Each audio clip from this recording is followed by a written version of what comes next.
Well, good morning. How are you? Welcome to this video. Thank you for joining. Thank you for being part of this process. And I do appreciate you for liking, commenting, subscribing, all those things. Hit your notification bell. Make sure you tell all your friends to tune in, because I would like to be here for you and to help and support you and to learn and grow with you, if you will. So I decided that this was probably about time that I share a little bit of a story time. So I wanted to talk to you about a topic that is extremely near and dear and personal to me.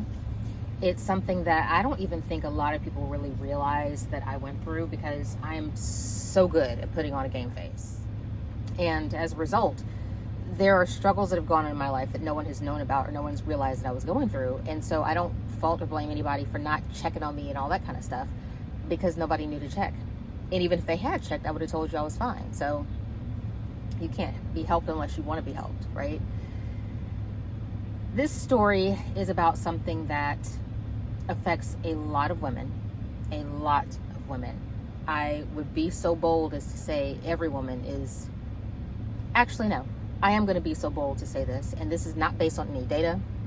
This is not based on any scientific research, but every single woman who has kids is at risk for this. And you need to watch out for the signs for it, which is why I wanted to share this. The topic is postpartum depression.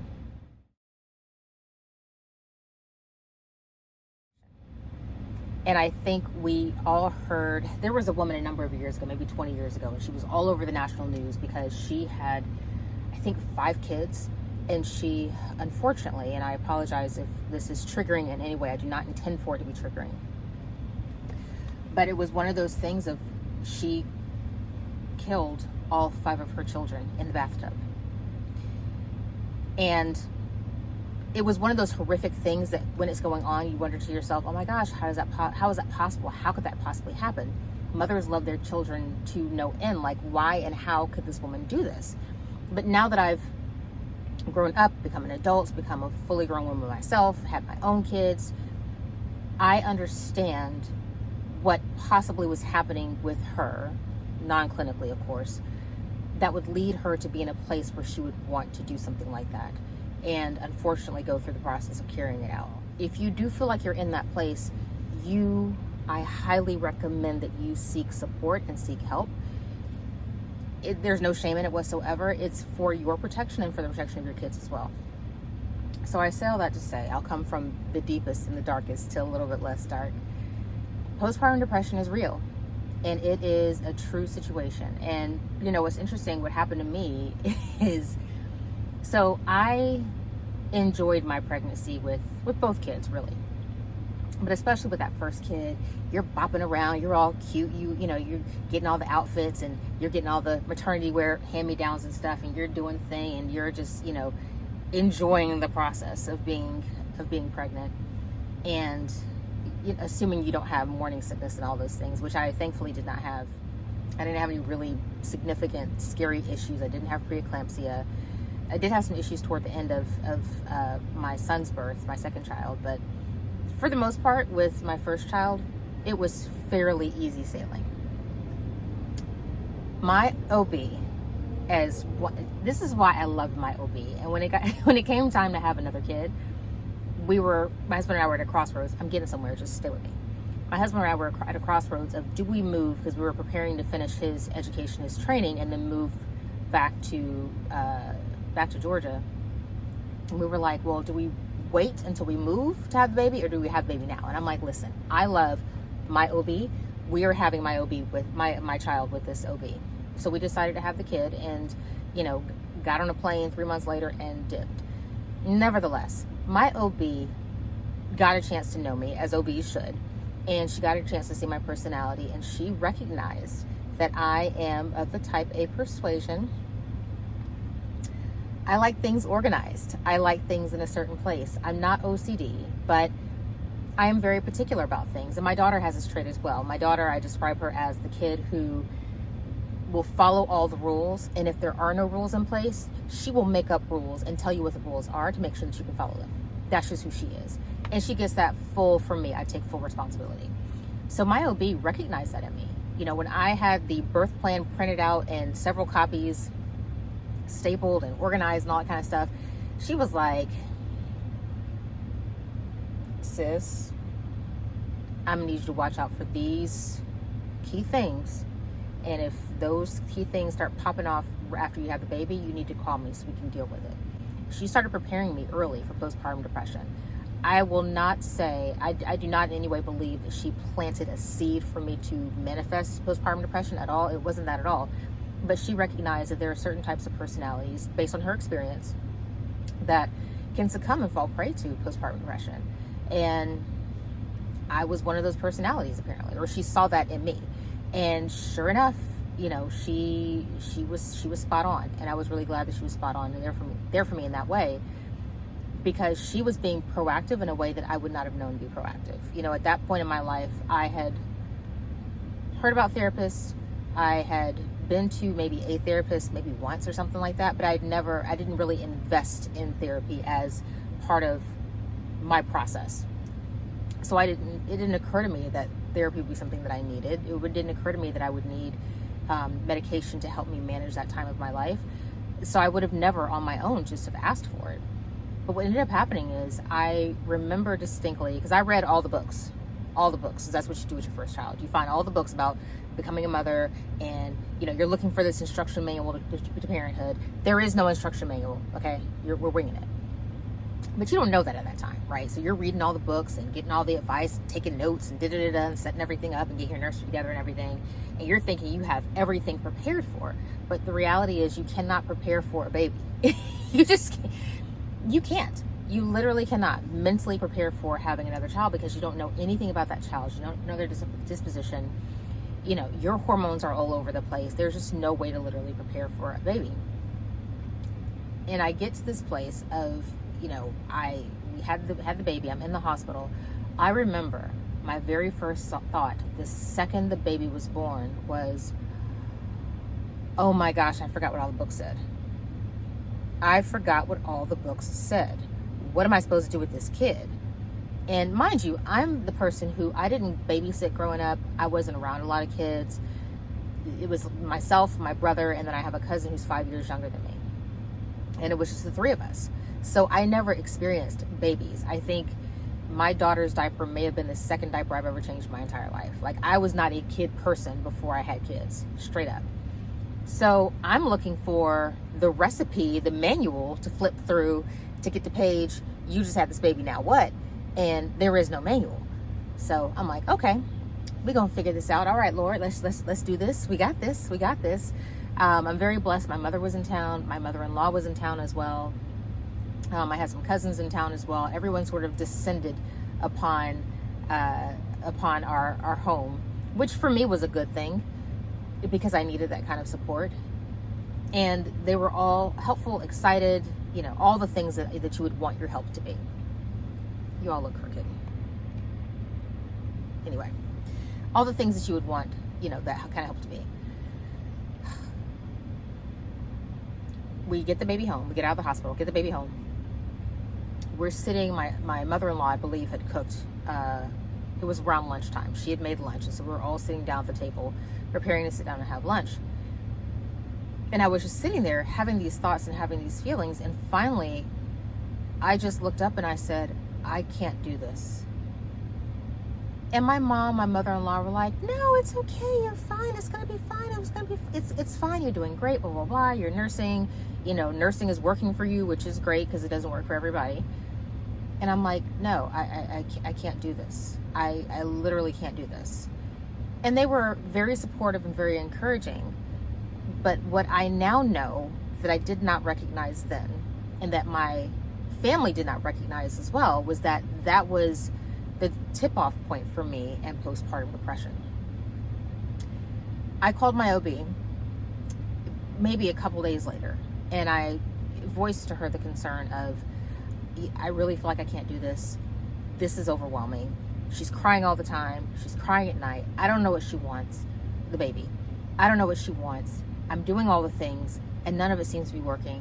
And I'm just sort of just full of anxiety and full of all the things. This was not, now don't get me wrong, I love my daughter to no end.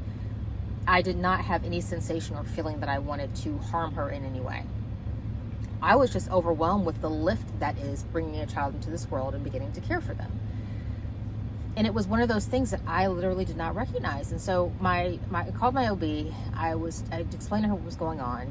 And no, actually what happened was I went to because after you bring the baby home, you're supposed to go back to the OB within a day or so to have yourself checked out and inspected to make sure that you're healing properly.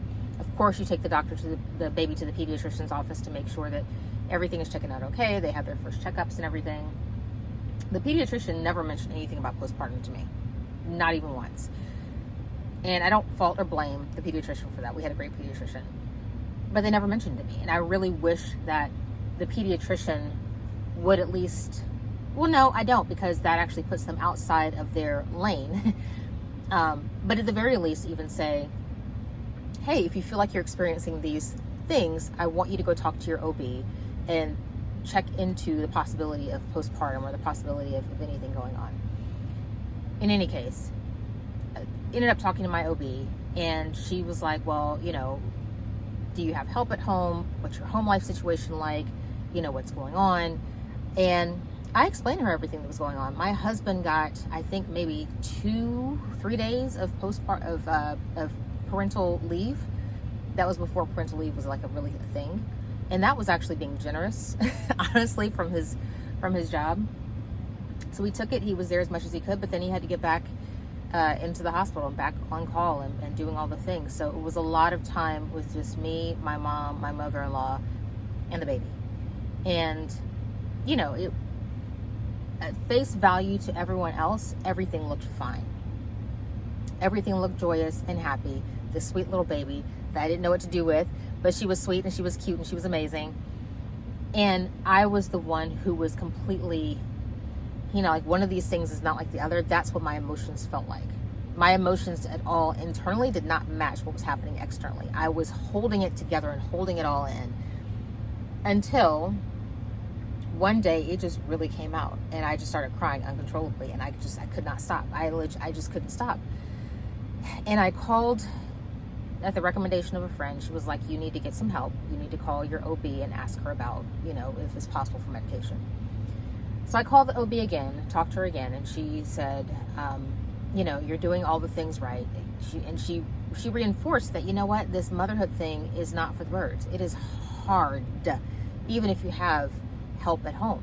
It is very, very difficult. And especially if you're so used to things being in order and being a certain way, then all of a sudden you introduce this new child, and this new child has no concept, nor do they care about your order.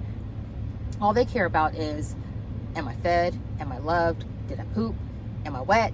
Am I cold? Am I hot? I mean, you're responding to all those things that babies don't have any regulation over. And so that really throws you for a loop. And it introduces a level of chaos that, for me, I was not ready for.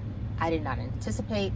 I thought you wake the baby up, you feed the baby, you burp the baby, you change the baby's diaper, you put the baby down, baby sleeps. And because again, I had no experience with babies before I had my own. So I just didn't know what I didn't know. So getting back to my OB conversation, she said to me, well, I really recommend that you, have some sort of medication to sort of stabilize your mood, to stabilize your mental state. And what that does is, because I was really concerned about, am I going to be kind of aloft and, kind of just like spacey and things like that. She's like, no, this isn't going to do that for you. She's like, you're not going to be void of emotion. You will still feel emotions on this particular medication. And I won't say which one she recommended for me because it's different for everybody. But she did say, what this does is the clouds of anxiety and overwhelm, the medication will get rid of those clouds for you so you can see the next steps of what you want and need to do to keep yourself healthy and happy, to keep the baby healthy and happy, and to kind of progress forward. That's all this medication will do. And I reluctantly agreed, but I will say it was the best decision I could have ever made.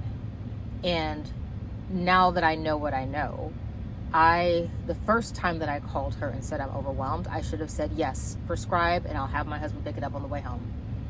Because it takes, 4 to 6 weeks for those medications to kick in. for you to really start seeing the effects and the results. So even though I called her on that particular day after crying and just really just wailing, even though I gave her that call, and even though she did call in the prescription and I started taking the medication as she indicated, it was still another 4 to 6 weeks that I had to wait and be in this kind of pain until I could get to a place where the clouds started to dissipate and to lift and go away, which for me was amazing and incredible. And it was just an eye-opening thing. And I realized at that point that this is something that we do not prepare our daughters for. This is something that we do not prepare our sisters and our cousins for at all. Our sisters, whether born sisters, biological, or chosen sisters. And we need to start sharing these stories. I know from the perspective of African Americans, we believe that, it's not a blanket statement. We don't globally believe this. But there is a tendency to pray it away. But I would like to remind you that faith without works is dead. That's what the Bible says. So you can have faith and all the prayer in the world, but sometimes there is a chemical change that's happening inside of your body that you cannot control, that needs help to be altered in order for you to see the results of that prayer and see the results of that faith. So I encourage you to, read up on postpartum depression. Read up on the mental changes that can happen when you have a baby, or even when you go through any various changes of life, right? I mean, technically I'm still a fertile woman, but I'm out of the baby making phase. We ain't having no more kids. We're done. The kitchen is closed. But as I look ahead to menopause, I'm now wondering, okay, what kind of mental changes could possibly happen as I approach menopause age? So, it's one of those things that we really need to be thinking about. We need to be proactive about it. We need to be real about it and just own that this happens, and it doesn't have to be as intense as someone murdering their children in a bathtub, all 5 of them. It doesn't have to be that intense. But here's the thing.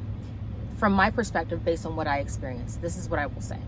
If you are at a place, you've had a baby, maybe you're on your second kid, and you feel a sense of overwhelm that is all-consuming, that you feel like you can't do anything but crawl into a ball and cry, when you get into a place where you feel that you can't take it, certainly if you feel like you're in a place where you want to harm yourself or harm your child or harm someone else for that matter, I encourage you, really encourage you, go get some help.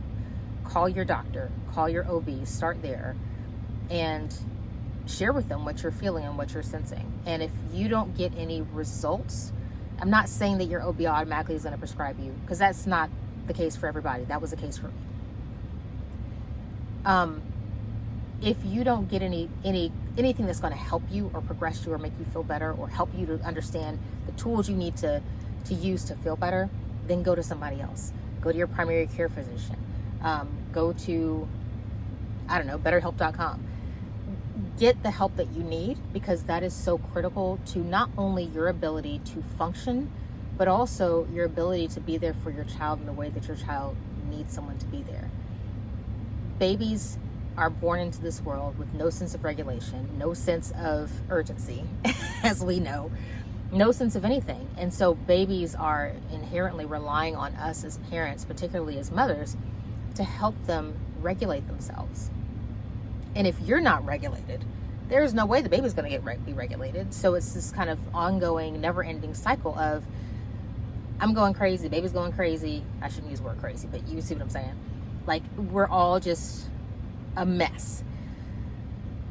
But I want to say in all of that, as I get ready to close here, it's important for you to help yourself. Put on your mask first and then help others put on their masks. And when someone offers you help, take the help. Even if you don't think you need it. I have a friend of mine, Jess Schumer. Hey girl. She did not know. She happened to be a pediatrics resident when I was when my daughter was born, she did not know that I was going through postpartum depression, but she offered to come by and just hold the baby for a couple hours. And I was like, no, you don't have to do that. You don't have to do that. And actually it was on the tail end of the kid had been crying legit all day. My child was the gassiest baby in America. Anyway, she had just been crying. So my friend, the pediatrician, I was calling her and I was like, well, what do you recommend? What do I do? I've done all the things that my pediatrician has told us to do. Are there any other tips or things that I need to think about? And Jess was the best, because I would call her with all kinds of ridiculous questions about, oh, my child has this rare congenital disease. And Jess was like, really, girl? No, she does not. Like, no, you're fine. Get off Google, okay? Google has neither been to medical school nor residency. Google is not licensed anywhere. So get off Google. But in any case, Jess was like, hey, I'm just going to come over. I'm just going to hold the baby for a little while for you. And Jess went and held the baby. And I went into another room. And I just released and cried. Quietly. Jess didn't know I was crying. I just cried. That's all I did. I cried like a baby. Because I just needed my own release. Because I was frustrated with my child crying. I couldn't get her to stop. I checked she had everything she needed to be happy and healthy, but she just wouldn't stop crying. But it's things like that where my inclination is usually to say, no, I got it. It's fine. I got it. I'll do it. The reality is I don't got it. I don't. My ducks are not in a row at all. I'm sure you've seen this on Instagram. My ducks are not in a row. I don't know where half of them are, and I'm pretty sure one of them's a pigeon and another one is a cockatoo. But those 2 hours that she was able to come over and help and hold that baby was everything, and I'm forever grateful to her for that. And she still answers my ridiculous questions about child development, because it is what it is. But nevertheless, I'm rambling on here. The point is, if you feel like you're in a place where the overwhelm is just like really just taking you for a loop, if you feel like your overwhelm is in a place where you can't function anymore, where you can't, I'm not gonna lie, call it nasty or whatever, there may be a day or two where you don't shower, because taking care of a baby is just that intense and just that labor intensive. If you get to a place where you have opportunity to shower, but you don't even want to shower and take care of yourself, you need to call and talk to somebody. That's just, you do. I firmly believe that. And I say that with love and with support. And even if there's nothing there, even if there's no true sense or true diagnosis of postpartum depression, get ahead of it. Because like I said, if it turns out that you need medication, it takes 4 to 6 weeks for the medication to really kick in. And my only saving grace during that 4 to 6 week period was knowing that any day now it's going to kick in. Any day now the cloud's going to dissipate. Any day now it's going to feel better. So, in any case, that's all I have to share with you for today. That's my story. I hope that was helpful to you. If you have comments that are helpful and supportive to others, please share. I know that especially as women of color, there isn't a lot of conversation about postpartum and about us going through postpartum. But it's real. It is a very real, legit thing, straight up. Your hormones are going crazy, and and here's the other thing. Postpartum depression isn't about being overwhelmed just with the duties of the baby. With postpartum depression, I experienced that it brought up every little issue, thing, sense of failure, sense of not belonging, sense of inadequacy across my whole life came to the surface as a result of postpartum depression. Yo, I was like, for real? Are we really thinking about this? Are we really talking about the thing that happened to me in, I don't know, freshman year of college? Are we really, why am I concerned about that thing? All that stuff was coming to the surface. It was the craziest thing. It was the craziest thing. So, in any case, I've talked enough. Leave a comment down below if you feel comfortable. If you don't feel comfortable sharing, then don't share. But if you feel comfortable sharing, if you went through postpartum depression or you have witnessed, experienced, been close to someone who has, leave a comment below. What were the things that helped you cope during that period? When did when did you feel like it went away, if it ever went away? What were the things that you, as someone who may be helping somebody who's going through postpartum, what are the things that you've been able to do to help and support that person? You know, we all make a big deal over the baby, but I feel like we need to make a deal over the mama, because the baby's not going to remember that you brought the teddy bear and stuff, but the mother will remember that you took over dinner and made dinner, or that you came and just washed and folded clothes for a day. And that will help the mama be a better mama. So, in any case, that's the story. Just wanted to be real for just a minute in my child's parking lot.